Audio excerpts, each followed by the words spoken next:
So when you're a teacher, and by the Yeah, way, I'm a PE teacher. that's what I was. I ran Yeah, a PE program you're called a Bob Time. teacher, and you walk away from teaching to start this magazine, and three Worked years for running a of triathlon. Yeah, th- originally, yeah. 3 years of not having a salary. How are you surviving at that point?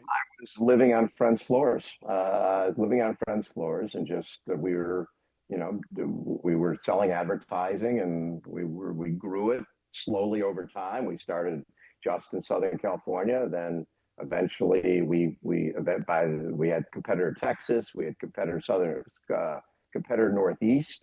I'm sorry, yeah, competitors Southeast was Atlanta and Florida. Originally, I was Florida sports, and then we purchased that, and then Northwest, we were up in Portland, Seattle. So we were growing, Hmm. we were growing. And then the radio was really, at the time, triathlon was still a little baby sport.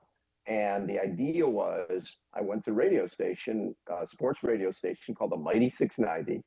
And I said, listen, I would like an hour of airtime to talk triathlon because uh, people listen to sports radio and hear Magic Johnson and Wayne Gretzky and people like that. Well, imagine if they could hear Mark Allen and Paul Newby Frazier and Dave Scott, they would think these guys must be important. They're on the radio because Yeah. we weren't just growing our brand, we were growing an industry. And the whole idea was let's get more people exposed to who our athletes are. And so when we launched that radio show, I said to them, I don't care. Give me whatever time slot you want. It doesn't matter.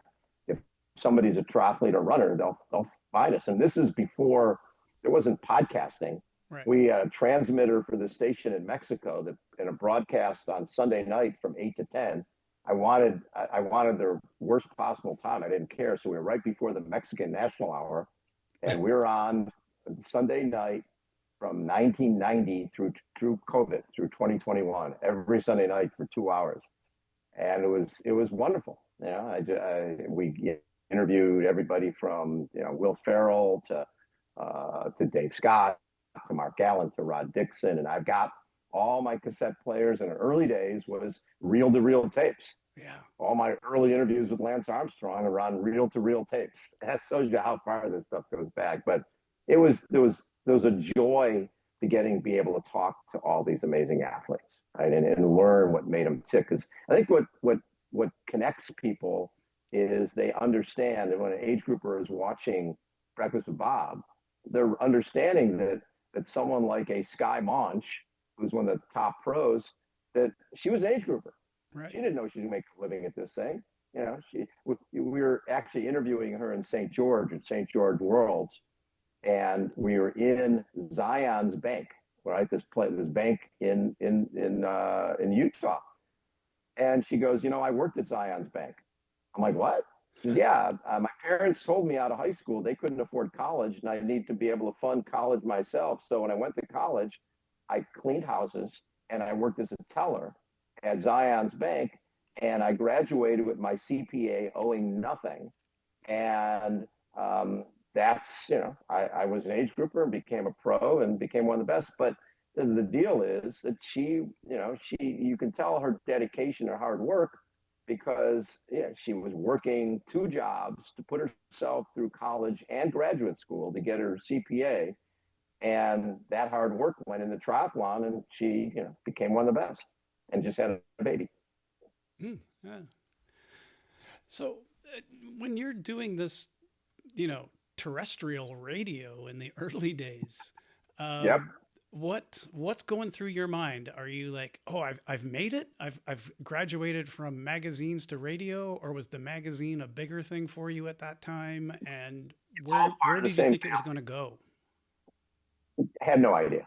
That's the thing is when people talk about a 5 year plan or this or that, I've never had a plan. My plan was to do what I loved. And I think a lot of times when you do that, when you do things from your heart and you do things from your soul, that it's the right thing. Right? A lot of times, in fact, I noticed that when we had the magazine, and Graham Frazier and I were talking about this. Graham owned Ironman North America with Ironman Canada and Placid, and he created all those events in the U.S.